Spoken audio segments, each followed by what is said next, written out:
Bonjour tout le monde. On tient à remercier Monsieur Aboulala pour son soutien continu et sa générosité d'avoir partagé son expérience précieuse avec nous, et je veux remercier notre équipe qui ont partagé ses efforts.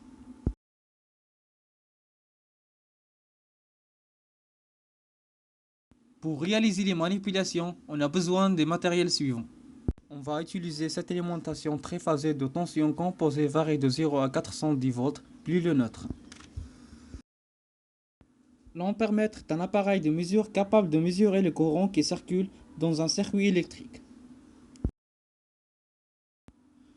Le wattmètre est un appareil qui mesure la puissance électrique consommée par un récepteur ou fournie par un générateur.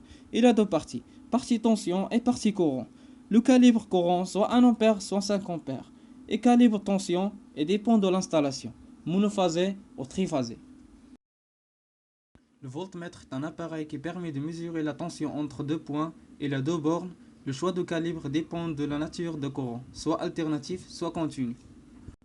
Pour tous les appareils de mesure, le calibre doit être supérieur à la valeur mesurée. Le commutateur est un appareil qui va nous aider à déplacer le wattmètre vers la première phase ou vers la deuxième phase. L'inverseur, c'est un appareil capable d'inverser le sens de courant pour circuler dans l'autre sens. Le transformateur est une machine permettant de modifier les valeurs de tension et d'intensité de courant délivrées par une source d'énergie électrique. Il a deux parties, le secondaire et le primaire, dans lesquels le primaire est connecté avec une source de tension et le récepteur sera l'appareil raccordé au secondaire.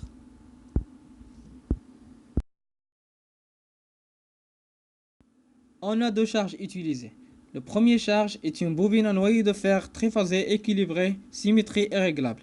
La seconde charge est un plan de charge résistif réglable. Ces deux charges peuvent être couplées en étoile ou en triangle.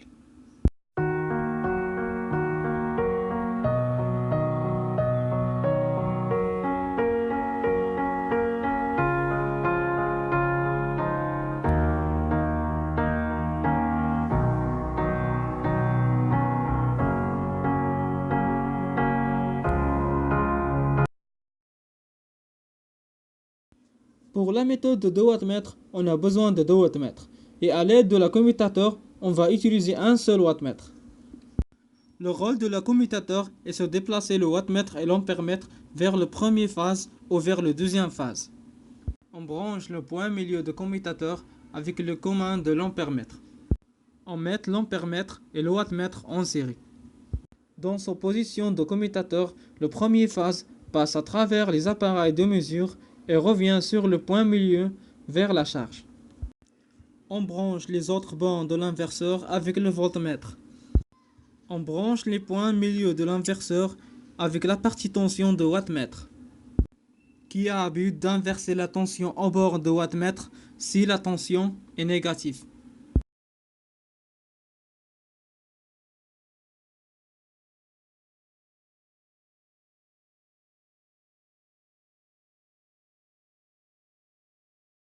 Les deux sorties de transformateur à deux tensions de 110 volts. On met les deux en série pour avoir une tension au secondaire de 220 volts. On va utiliser deux phases au lieu de phase neutre parce que notre tension composée elle varie jusqu'à 410 volts. Si on divise 410 volts sur A53, on va avoir une valeur qui est inférieure à 480 volts. On est obligé d'utiliser deux phases. On va faire cette expérience pour mesurer les pertes fer et les fuites magnétiques. Maintenant, on branche la charge en série avec l'ampèremètre.